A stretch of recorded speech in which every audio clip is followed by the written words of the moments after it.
Vamos estar lendo, irmãos, nosso texto, base da nossa palavra hoje, que é Evangelho de João, capítulo 17 e o versículo 3. Enquanto você acha, eu quero agradecer a Deus primeiro, ao pastor da igreja, que nos confiou e nos honrou com essa oportunidade. Deus os abençoe, pastor, e que Deus continue abençoando você também que vai estar ouvindo, que o Senhor nos dê a graça para nós estarmos discorrendo desse assunto, amém?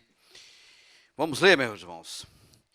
E a vida eterna é esta, que conheçam a ti só, por único Deus verdadeiro, e a Jesus Cristo, a quem enviaste. Quando eu estava pensando nesse texto aqui, irmãos, eu até me lembrei que há uns anos atrás até teve um pastor aqui americano, não é pastor? E ele estava falando que ele estava evangelizando, ele foi tentar evangelizar um muçulmano, e o muçulmano acabou quase que engolindo ele, porque ele conhecia tão pouco o próprio cristianismo dele, que o muçulmano conhecia mais cristianismo que ele, e ele não conseguiu convencer o muçulmano, e o muçulmano sabia tanto do Islã, que ficou complicado, não é, irmãos? E aqui ele está falando assim, que conheçam a ti. Essa expressão conheçam no hebraico, irmãos, não é o conhecer. Se eu falar para você, qualquer artista aí, o famoso, o que quer que seja aí, você conhece? Em português você já vai falar, conheço. Já viu falar do Denzel Washington, por exemplo, um ator americano? Ah, já vi, sim, mas você conhece? Sabe onde ele mora? Sabe o que ele faz? Quantos filhos ele tem? Se é casado? Como é o nome do pai dele? A expressão mais que melhor traduz isso é que eles tenham uma relação íntima e profunda contigo e com o teu filho Jesus Cristo, a quem tu enviaste. É essa a melhor expressão do hebraico para essa palavra. Por isso que muitas vezes fala, mas conhecer a Deus. Eu sei que os irmãos já fizeram evangelismo, e isso é uma coisa que não precisa nem ficar falando aqui, né? Quantas vezes você foi evangelizar e você fala, você conhece Jesus? Conheço Jesus, conheço sim. Olha, sabe, começa a dar aquela lista de que ele, eu conheço a minha mãe, meu pai, eu não sei na onde, não sei o quê. Mas quando você começa a ir mais profundo, aí o negócio já começa a complicar. Vamos estar lendo o nosso texto.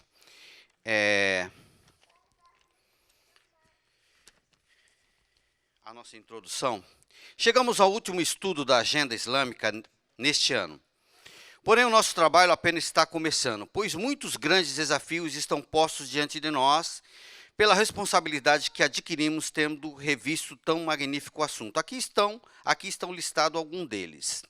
Orar sinceramente, com o coração voltado para a salvação dos muçulmanos e para que o Espírito Santo coloque amor em nossos corações por esta grande causa. Estar disponíveis para sermos instrumento nas mãos do Senhor, para que eles conheçam a Jesus Cristo. Estudar e colocar em prática os estudos do SEI, Seminário de Evangelização Islâmicas, e os preciosos textos da AL, Agenda Islâmicas, referente ao nosso currículo doutrinário. Assim, isso se tornará facilmente disponível para disseminação a todo nosso ministério e igreja. Contamos com seu verdadeiro envolvimento nesse desafio que o Senhor nos confiou como igreja, e a partir dos Estados Unidos e também para onde o Senhor nos tem enviado. Amém?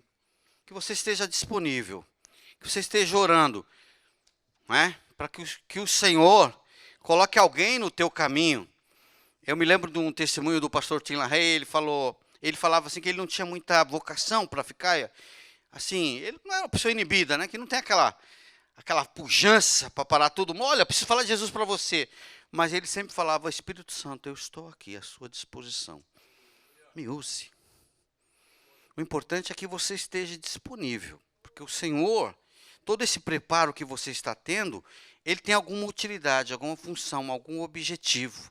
E Deus pode colocar uma pessoa numa situação difícil e que você possa estar ajudando ela. E aí você está equipado, você pode falar, pode comentar com ele, mostrar para ele a diferença que é estar servindo ao Senhor Jesus. Amém? o outro ponto, irmão, conectando com o tema. Estamos no final do Ramadã, onde a proposta dos muçulmanos é que seja um tempo de conhecimento mais profundo de Alá, através do estudo do Alcorão. Sabemos quanto é confuso conhecer Alá. Aliás, muito complicado relacionar-se com ele, utilizando esse seu livro.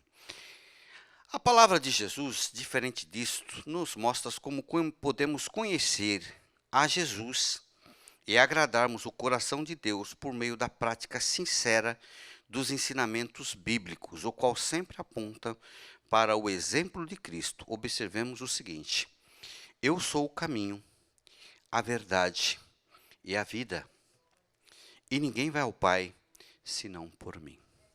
Essa expressão de Jesus, ela traduzida quer dizer o seguinte: eu sou a única opção, não tem outra. Não adianta, pode ir para onde você quiser, fazer o que você quiser, ir para as profundezas do mar, para o espaço, para Marte, para Júpiter, para onde quiser. Não tem outra opção. E o apóstolo São Paulo ratifica isso em Filipenses 2, a partir do verso 5. Sorte que haja em vós o mesmo sentimento que houve em Cristo Jesus, que sendo Deus, se fez homem, e se fazendo homem, obedeceu à morte até a morte de cruz. Pelo que Deus o exaltou, e lhe deu um nome, que está sobre todo nome, a qual o nome de Jesus, todo joelho se dobrará. Lá em cima nos céus, aqui na terra e embaixo da terra, nos infernos aqui na terra. Eu fico imaginando que esse dia talvez seja bem na vinda de Jesus, quando nós vamos estar até juntos, né, irmãos? E vamos ver, literalmente, todos reconhecendo e apontando para ele: tu és o Senhor. Entendeu? Jesus, ele não é diferente de qualquer coisa que você já ouviu aí em matéria de religião. A diferença de Jesus é muito grande, ela é gritante, ela é muito, muito, muito distante de qualquer coisa. Quando as pessoas, a gente vai falar do evangelho, ou no trabalho, ou em qualquer lugar, muitas vezes você observa as pessoas e fala: mas vamos começar a conversar. Um dia eu cortei o assunto lá no trabalho, as pessoas começaram: mas vamos falar de religião. Não. Uma situação é você ficar falando de religião. Né, ficar dos dogmas do catolicismo ou do espiritismo ou qualquer outra coisa diferente, é falar de Jesus. Falar de Deus. Falar de Deus e falar de Jesus não é essa coisa tão simples, tão corriqueira, que a gente trata como religião, que as pessoas falam: não, mas se religião, sabe, você não fazer mal para os outros, pagar suas contas em dias. Olha, pensando bem, sabe, eu acho que com algumas missas de sétimo dia, mais alguma coisa aí, eu estou bem, entendeu? Não vou ir para o inferno, não. As pessoas ficam acreditando nessas coisas, e isso, irmão, não é verdade. Assim como os islamitas estão iludidos dentro dessa questão, muita gente aí também está. E conhecer a Deus e conhecer a Jesus é uma coisa muito diferente. Até você é um privilegiado por estar aqui ouvindo a palavra, e todos esses dias os nossos irmãos que me antecederam falaram da oração. O pastor Cláudio, eu me lembro quando o Cláudio estava pregando sobre jejum, irmãos, eu fiquei olhando aquela pregação sobre jejum. Aquilo não é jejum, é simplesmente uma pausa. O camarada come a noite inteira e durante o dia ele não come, ele simplesmente trocou o dia pela noite. Ele continuou comendo, entendeu? Não foi feito um sacrifício. Não tem um foco, um objetivo. Talvez até tenha uma ideia, mas a coisa vai ficando tão assim rotineira que acaba perdendo a essência. O Evangelho de Jesus Cristo, ele é muito diferente, ele é uma troca, ele é um relacionamento, vai e volta, você não fica só. Eu fico me lembrando quando aquele pastor, Falhardo, né, pastor Joel? Farrardo, isso, não é Falhardo, não, Falhardo é que fala, né? Mas o pastor Falhardo, Ele pregou sobre adoração, irmão. Aquela pregação ali, mas até hoje, quando eu estou orando, ou estou me lembrando dessa situação, eu fico me lembrando daquela situação, porque aquilo, irmão, é uma coisa que a gente faz e muitas vezes a gente nem se lembra. Que a comunhão com Deus é uma coisa tão íntima, tão gostosa, que você é uma troca. Quantas vezes você já ajoelhou, irmão, pesado, carregado, e quando você levanta, parece que ficou tudo ali. Tudo ali. E você sente, e o Espírito Santo vai te fazendo lembrar de palavras, de versos, de hinos, e testemunhos, e tanta coisa, e você sai outro. É ou não é? Bom, aí nós já falamos para vocês, Jesus é o único caminho, é a única escolha. Não existe outra forma de obter vida eterna, a não ser através da revelação deixada pelo Senhor Jesus à sua igreja, através das páginas da Bíblia Sagrada. Pois é em Cristo que estão os ocultos mistérios de Deus, que nos foi revelado por Ele próprio. Apesar de sabermos de tudo isso, e que as religiões, à parte do cristianismo, são caminhos criados pelos homens e puxonados por Satanás, isso é uma grande verdade, não podemos deixar de admirar a dedicação de alguns desses adeptos têm em suas religiões. Observando, por exemplo, os muçulmanos, quando nós estamos estudando isso aqui, e observando, aqui ele está falando uma coisa muito interessante. Durante esses 30 dias, eles oram 5 vezes por dia. 5 vezes por dia, você está falando que eles vão orar 150 vezes em um mês. Certo? Se isso fosse por ano, nós íamos falar de 1.800 orações. Aí fica aquela pergunta, será que nós estamos orando tanto assim, irmão? Será que nós fomos puxar os dados das orações que antecedem os trabalhos da nossa igreja, aqueles que você participa, né? Que você vai, quando você chega, tem mais gente na oração do que depois no trabalho. Metade vai embora e o resto fica, vamos dizer, para o ensaio. Não é assim não, irmão. Pelo menos nos que eu estou participando aqui na igreja não está assim. Nós precisamos nos preocupar com isso. Jesus disse uma coisa muito importante em Mateus, capítulo 11, o versículo 28 e o 29. Vinde a mim, vocês que estão cansados e oprimidos, que eu vos aliviarei. Aí ele faz uma vírgula, toma sobre vós o meu jugo. Você sabe o que é jugo?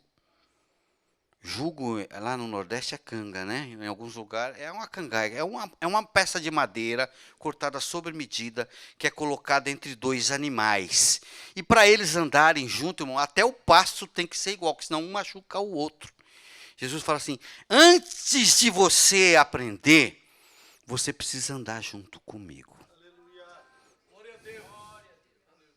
Antes de você aprender. Porque você pode ler a Bíblia. Tem muita gente no mundo doutorada em Jesus Cristo só para contradizer Jesus. Não é para ensinar, não. É para dizer que tudo isso é mentira. E se você for conversar com ele e não tiver conhecimento, ele te convence. Toma cuidado. E nós ficamos muitas vezes, irmãos, nós precisamos aprender a andar com Jesus. Tomai sobre vós o meu jugo e aprendei de mim, porque eu sou manso e humilde de coração. Irmãos, as pessoas mansas, Jesus deu uma bem-aventurança, bem-aventurados os mansos, porque eles herdarão a terra, não é? A pessoa mansa, irmão, ele tem aquela capacidade de abrir mão. Não sei se você já conviveu com uma pessoa mansa. Ele prefere abrir mão das coisas do que entrar numa discussão, do que entrar numa briga, do que ter um desabolo. Ele é manso. Ele, não se preocupa. Não. E tem até um colérico, um sanguíneo do lado. Não, vamos arrebentar tudo, quebra tudo aí. Não faz isso não.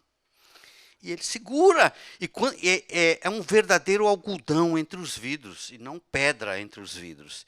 Ele faz com que a coisa volte. Jesus era manso. A outra virtude é humilde. Sabe por que Jesus era humilde? Porque o soberbo, irmão, soberbo é surdo. Olha como é que o soberbo fala. Quem você pensa que é para estar falando comigo? Com quem você pensa que está falando? E já não te escuta. Quem é você? Ou então a expressão, quem é você? Até que ano você estudou? Você sabe de que família que eu sou? Irmãos, Jesus não era assim. Quando ele chegou lá em Nazaré, o pessoal começou a falar, você não é o carpinteiro? O filho do José, da Maria? Não está aí os seus irmãos, estão tudo aí? Jesus não questionou nada. Deixa eu te falar, irmão. Pode falar. E muitas vezes falta humildade para escutar. A gente fala de Naamã, né? Do Naamã que recebeu a cura da lepra, mas se ele não tivesse sido humilde naquele último minutinho, ele estava todo soberbo. Mas o soldado tirou a soberba. Mas se ele te pedisse uma coisa pior, você não ia fazer?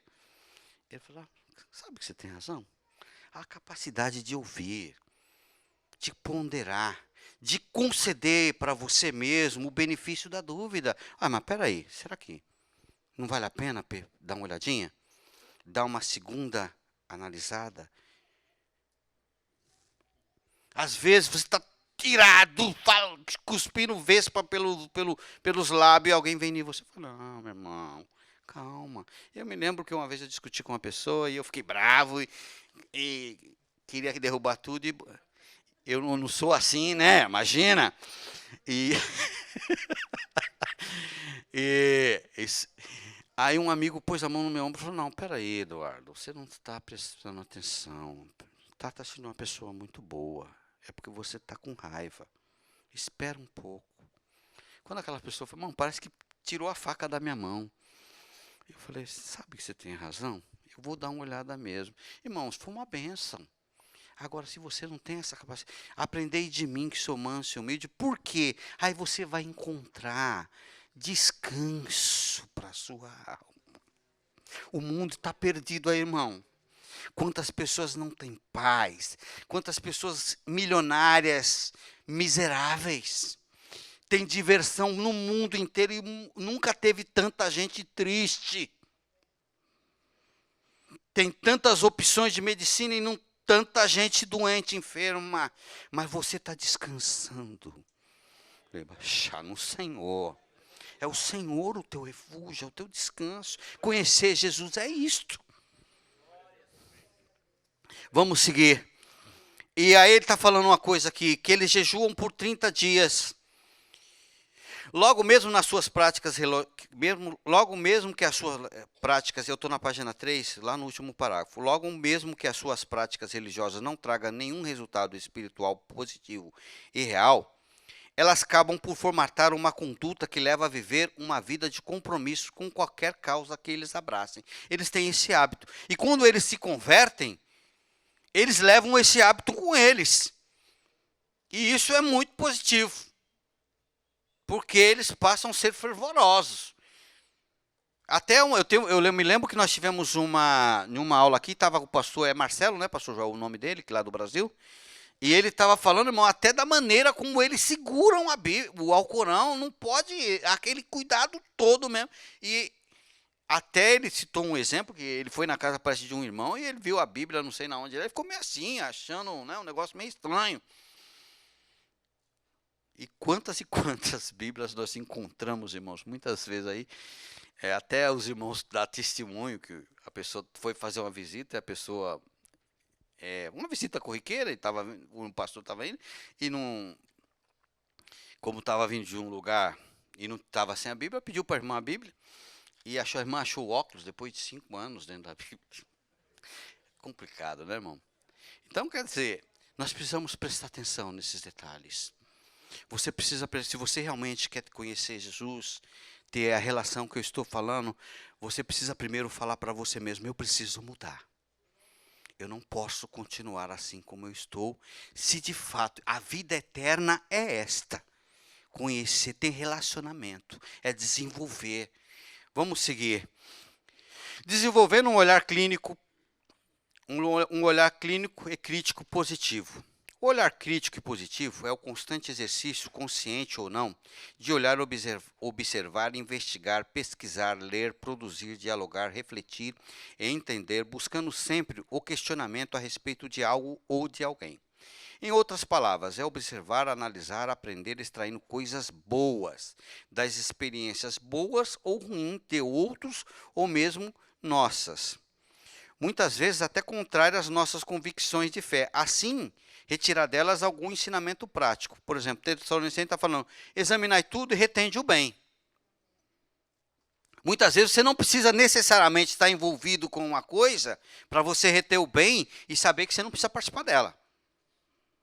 Às vezes até, que nem a Bíblia fala, que os filhos das trevas são mais prudentes do que o da luz. Mas você não precisa ir lá fazer o que ele faz para você saber que é prudência. Você já sabe daqui mesmo. Porque tem certas coisas que faz que é melhor você não estar lá.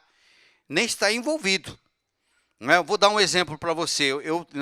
Próximo da minha casa tinha um bloco de carnavalesco. E eles ensaiavam a bateria. Irmãos, você ouvia de longe assim, se você chegasse perto, seu teu corpo começava. Se você não se segurasse, você dançava junto. Porque o negócio era muito bem feito. Irmão, mas eles ensaiavam assim exaustivamente. Agora, eu preciso ir lá para saber que eles ensaiavam exaustivamente? Não. Na minha casa mesmo eu ouvia. Ficava horas lá. Dia de sábado, irmãos, começava às 4 horas da tarde, dava 8 da noite, estava lá ainda. Então, quer dizer, não necessariamente, mas você extraiu alguma coisa. Poxa, como esse pessoal se dedica, hein? Se dedica mesmo. Talvez a gente precisa. É esse o ponto que Paulo está querendo falar para você extrair o bem e você saber. Bom, seguindo em frente. Aqui ele está falando outra situação interessante. Das práticas muçulmanas. Uma das orientações do Senhor Deus para o nosso ministério, seja qual seja, equiparar pessoas para alcançar o povo muçulmano com o evangelho do nosso Senhor Jesus Cristo, necessita observar alguns aspectos das práticas religiosas dos muçulmanos para que nos tornemos acostumados e entendemos o modo vivendi deles. As orações. O Deus que responde às orações. Aprendemos que eles oram 5 vezes ao dia. A gente já até falou desse assunto. Apesar de não ter uma resposta, eles continuam orando, são persistentes. Aí nós estamos falando, com o passar dos dias, meses, anos, esse compromisso acaba fazendo parte das rotinas diárias. Portanto, desenvolve inconscientemente um novo hábito. Entendemos que essas orações não respondidas, pois, como já aprendemos, Alá não é o Deus da Bíblia que responde às orações. Aí ele cita um verso, eu sou o Senhor e não há outro fora de mim. E Isaías também fala, né? Porque nunca se viu com os olhos, nem com o ouvido se percebeu um Deus que trabalha por favor daqueles que confiam nele. E você não tem só a palavra, você tem um testemunho vivo na sua vida, testemunho de outros, e você conhece. Né? Aqui ele está colocando Daniel como um exemplo de oração. Daniel orava 3 vezes ao dia, e isso causou até problema para ele, né? Porque as pessoas falam assim, olha, a gente não vai pegar Daniel em nada, a não ser na lei do Deus dele. E resolveram fazer uma lei lá para pegar Daniel, irmãos. Mas eles se esqueceram de considerar o Deus, né? Eles só consideraram o Daniel. Enquanto eles estavam mexendo só com o Daniel, o negócio estava simples, mas aí envolveu Deus, ficou difícil. Que aí eles fizeram a lei. E eu acho tão interessante essa história, porque, irmãos, ela é tão cheia de Deus, que quando eles falam para o rei que o Daniel foi pego no problema, o rei fica triste. E ele, naquela hora que ele fica sabendo, ele corre para todos os lados para tentar livrar Daniel, mas era uma lei medo-persa que não podia ser revogada. E ele vai para os aposentos dormir e não dorme. E na hora que ele vai colocar Daniel na prisão, ele fala assim, Daniel, o Deus a quem tu continuadamente serve, ele vai te livrar. E no dia seguinte, ele chega na porta da cova dos leões e fala, Daniel, servo do Deus vivo, dar-se o caso que o Deus a quem tu continuadamente serve te livrou da boca dos leões. Ah, glória a Deus. E lá de dentro ele ouve: vive, rei, para sempre. Porque o Senhor enviou um anjo e fechou a boca dos leões. Porque contra Deus não cometi pecado algum, e contra ti, ó rei, também não cometi delito algum. E o Senhor tirou ele. O Senhor te livra.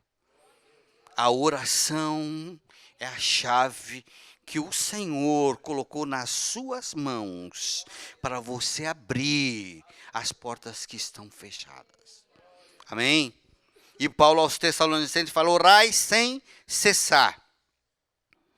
E Jesus, para nós concluirmos, né, irmão? O Senhor Jesus até foi pregado aqui no domingo pelo nosso irmão, que Jesus foi aos Montes das Oliveiras e ele orou. E ele pediu para os discípulos, ele pediu só para 3 discípulos, não pediu para os outros, ele pediu para Pedro, Tiago e João, não é? E ele se afasta, tira de uma pedra e vai orar. E quando ele volta, ele encontra os discípulos dormindo. E ele vira para ele: mas nem uma hora vocês conseguiram velar comigo? E eu fico pensando nessa história, porque se você caminhar alguns capítulos para trás, você vai ver que Jesus estava terminando ali o ministério dele terreno. Os discípulos tinham ali coisa de algumas horas mais com Jesus, ministerialmente falando. Eles iam ficar depois que Jesus ressuscita, tá? Você vai falar: não, mas Jesus ficou mais 40 dias. Ficou, mas em termos ministerial, acabou ali, irmãos. Parou. Eles foram para Jerusalém, depois eles foram para o cenáculo, foram receber o Espírito, e aí é que eles começaram a outra etapa. E Jesus fala: mas nem uma hora. Depois de passar 3 anos juntos, Jesus faz tanta maravilha, andar tanto tempo com Jesus. E agora, Jesus fez, dentre os pedidos que Jesus fez para eles, estão esse, né? Jesus pede para eles pegar a jumentinha, que o Senhor lhe era mister, até ele fala, mandou os discípulos ir na frente, preparar o lugar onde ia ser a ceia, falou assim: ó, vai, vocês vão encontrar um homem com um cântaro na mão, e vocês, onde é o lugar que nós vamos está preparado a ceia? E ele falou: não, está aqui, essa sala aqui. E agora Jesus faz um pedido difícil. O pedido de Jesus foi feito assim: fica comigo e velai, porque minha alma está angustiada até a morte. Se você tivesse um grande amigo, que você se relacionasse muito com ele, e ele fala assim: olha, vem orar comigo aqui em casa, porque a minha esposa está muito enferma, o meu filho. Aí você ia para a casa dele dormir? Fica meio chato, né, irmão? Eu acho que fica. Mas os discípulos continuaram. Não ficou só aí, não. Depois que Jesus morre, o Pedro fala: vamos pescar. Vou pescar também. E Jesus tinha falado que não era para eles pescar mais. E eles vão pescar. Pensa aí. Mas Deus, irmãos, o salmista Davi define isso com uma frase: tu te lembras que eu sou pó. É isso. E Jeremias, em Lamentações, fala: a tua misericórdia é a única causa que não nos consome por completo. Aí aparece aquele homem bonito, bondoso, lá no beira da praia, e faz assim com a mão: ei, filhos! Pegasse alguma coisa? Tendes alguma coisa para comer? Ele fala assim: olha, nós pescamos a noite inteira, mas não pegamos nada. Aí ele fala assim: então faz o seguinte, ó, olha aqui para mim, joga a rede para o lado de cá do barco. Aí eles jogaram. E alguém conheceu aquela voz. Falou assim: peraí. Quando ele puxou a rede, falou assim: mas peraí, estou conhecendo essa voz. É o Senhor. É o Senhor. É o Senhor, você tem certeza? Aí pulou na água. Quando ele chega lá, irmão, já está o braseiro, os peixinhos, tudo pronto. O pão, Jesus foi fazendo um pão. Eu acho que Jesus foi fazendo um pãozinho, dando para cada um. Só para. Sabe quando você fala muito sem palavras? Aquela expressão que nós temos em português: uma atitude vale 1.000.000 de palavras. Jesus foi dando, tá vendo? Isso aqui é o que estou dando para você saber uma coisa: que eu sou Deus de providência, número 1, e que é para você me obedecer. que peixe, pão não vai faltar nunca, mas eu quero. Aí ele vira para um e fala assim: Pedro, você me ama? Ele fala: Senhor, eu te claro, como não? Tu sabe que eu te amo. Ele perguntou de novo: Pedro, você me ama? Eu falei assim: Senhor, claro. Aí quando ele perguntou a terceira vez, caiu a ficha, né? Que nem a gente fala. Eu falei: não, peraí. Eu falei: Senhor, tu sabe. Você falou assim: você me ama? Apacenta minhas ovelhas. Vai fazer o que eu estou mandando você fazer. E em outro texto muito interessante, que é Evangelho de João, né, capítulo 15. No capítulo 15, 14, 15. Vós sereis meus amigos, se fizerdes o que eu vos mando. Essa é a condição para nós sermos amigos de Cristo. Amém? Bom, irmãos, continuando aqui, nós vamos entrar aqui na página 5, nas restrições alimentares e bebidas. Aqui ele está falando que no Alcorão, Sura 5:3, estão vetados carniça, o sangue, a carne do suíno, tudo que tenha sido sacrificado de outro nome que não seja o de Deus, os animais estrangulados, os vitimados, os agópios, os mortos por causa de uma queda, ou chifrados, ou abatidos por feras, salvo se conseguintes sacrificá-los ritualmente, e que tenha sido sacrificado nos altares. Aqui lá em cima ele fala, halal, né? Halal é uma palavra árabe que significa lícito, permitido. Nesse sentido, trata-se do que os muçulmanos podem ingerir segundo as regras da sua religião. Aí, obviamente, necessitamos ter muita sabedoria para aprender que a Bíblia nos ensina que, ao mesmo tempo que podemos comer de tudo, isso não significa que devemos deixar de lado o bom senso e abusar da alimentação ou de bebidas, nunca se esquecendo que a Bíblia não recomenda, em hipótese alguma, consumo de bebidas alcoólicas. Tampouco é a nossa intenção listar o que se pode ou não comer, pois não é esse o objetivo do estudo, apenas paramos para analisar a postura da abstenção no intuito de agradar o nosso Deus, que mesmo que para isso tenhamos que abster de coisas que gostamos, mas que se tornam obstáculos para servir a Deus e a sua igreja. E aí ele vai citar um verso de Paulo, aos Coríntios, não é isso? Acaso não sabeis que vós sois o templo do Deus vivo e que o Espírito Santo habita em vós? E se alguém destruir o templo de Deus, Deus o destruirá. Você é o templo do Espírito Santo. É por isso, até porque nós até está falando no Bible College, ética cristã, o pastor Marcos Paulo está ensinando. Tem muita coisa que é ética cristã, não está na Bíblia, mas você vai ter que fazer por uma questão de ética, de postura, de abstência. Por quê? Porque isso vai ser positivo para você no futuro. Porque nós fomos separados. Nós vamos ler outro versículo lá na frente, que fala, sede santo, porque eu sou santo, seja separado, porque teu Deus te separou. Entendeu? Aqui ele estava aqui na página 6, no ofertas purificadoras, o zakat. Falar de oferta entre o povo muçulmano é algo normal, pois para ele é parte do seu compromisso com a religião que abraçam. Já exaustivamente explicado pelo pastor Francis Bitro no estudo anterior, deixe-nos apenas fazer mais uma citação do Alcorão que refere a esse assunto, isto é, sobre a contribuição que é feita diariamente durante o mês de Ramadã. De novo o Sura, né? 2:43. Praticai a oração, pagai o zakat, inclinai-vos juntamente com os que se inclinam. Aí o Alcorão, lá, de novo, 57:7, Sura também, né? Crede em Alá e em seu mensageiro, fazei caridade daquilo que ele vos fez herdar.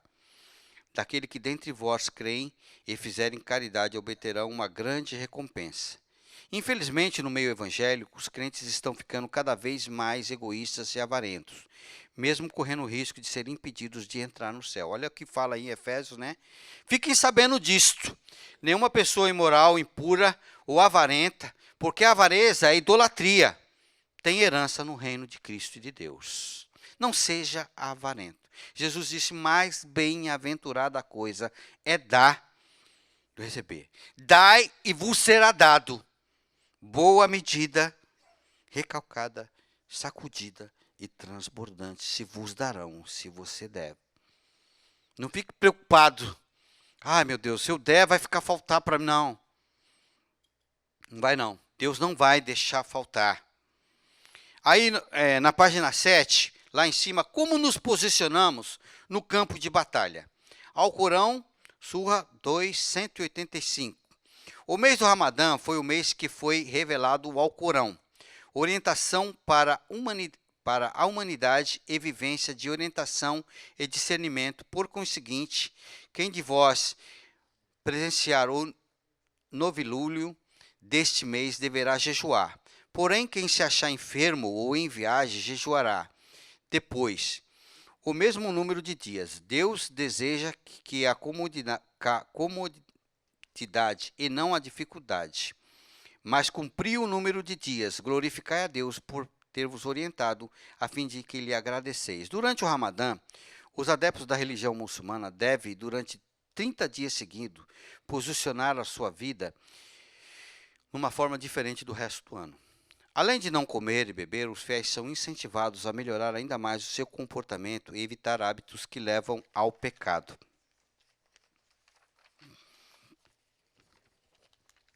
Aí ele dá uma lista, não olhar para pessoas do sexo oposto, não mentir, não caluniar, fofocar, ser grosseiro, não dar atenção para as intrigas, pessoas encrenqueiras, fofoqueiras, buscar a pureza, perdoar, ser paciente, procurar ser generoso, fazer caridade. Contrastando com o que é exigido pelo Alcorão aos seus servos, o Senhor Jesus nos ensina em sua palavra que em todos os 12 meses do ano devemos ter a seguinte atitude, olhar santo. Jesus fala aí que aquele que olhar com um olhar malicioso, cobiçoso para uma mulher, não precisa já adulterou com ela. E quando você for dar uma esmola, o Senhor Jesus está orientando aí para você não dar esmola para as pessoas ficarem sabendo, fazendo publicidade daquilo, porque se você fizer isso, você já recebeu o galardão. Um coração cheio de misericórdia, capacidade para perdoar, né? Eu li um livro que ele falava assim, o perdão é porque as pessoas muitas vezes têm dificuldade de perdoar porque eles querem se vingar da pessoa, eles querem.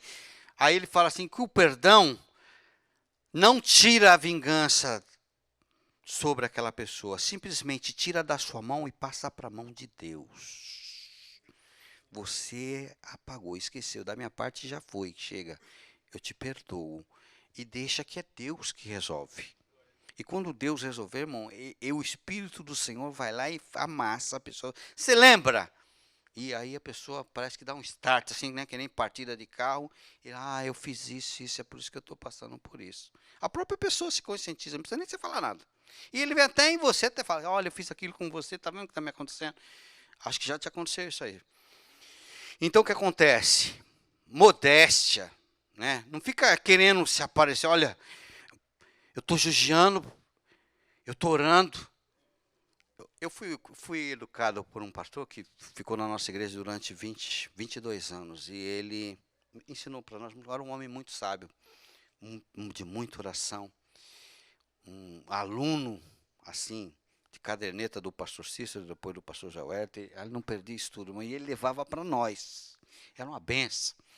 E ele era desse tipo aí. Irmãos, o crente que ora não precisa ficar falando que ora. A gente percebe, ele falava isso. O crente que jejua. Então, irmãos, essas coisas estão evidentes na sua vida. Não precisa ficar fazendo publicidade, é isso que Jesus está falando. Lábios consagrados. Nós temos que trabalhar isso. Muitas vezes você entra no meio de uma roda, começa a se acostumar a falar esses verbetes, essas coisas que as pessoas falam. E isso vai progredindo. Sem que você perceba, o palavrão começa a fazer parte do seu vocabulário. E quando você menos pensa, está no meio de uma comunidade cristã e começa a soltar como se estivesse falando, comendo uma cocada, está tão normal, tão comum. Cuidado com isto. Paulo fala que as más conversações corrompem os bons costumes. Isso não é bom. Nós já estamos chegando ao final, irmãos. Somos confrontados pela Bíblia Sagrada a vivermos todos os dias para o Senhor. Jesus Cristo virou para a mulher samaritana e falou para ela: mulher, dias virão que os verdadeiros adoradores adorarão ao Pai em espírito e em verdade, porque o Pai procura os tais que assim o adoram. E adorar a Deus não é vir para a igreja vestido de paletó, bem bonitinho, e ficar aqui. Não. Isso não funciona. Tem lugar aí, tem igreja por aí que o povo vai lá e fica o dia inteiro lá, só passando aquela bolinha, né? Que conta quantas vezes está. E conta. Não muda nada. Você tem que colocar o teu espírito. Paulo fala que o Espírito do Senhor testifica com o nosso espírito que nós somos filhos de Deus. É aí que está a relação.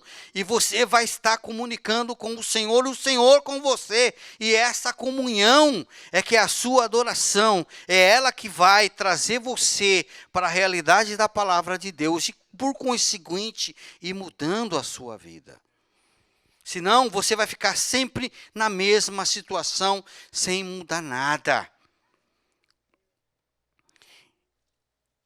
E nós, muitas vezes, irmãos, acabamos por entrar por problemas, porque nós não procuramos conhecer qual é a vontade de Deus, o que a palavra de Deus está mostrando. Oséias fala que o povo pereceu por falta de conhecimento.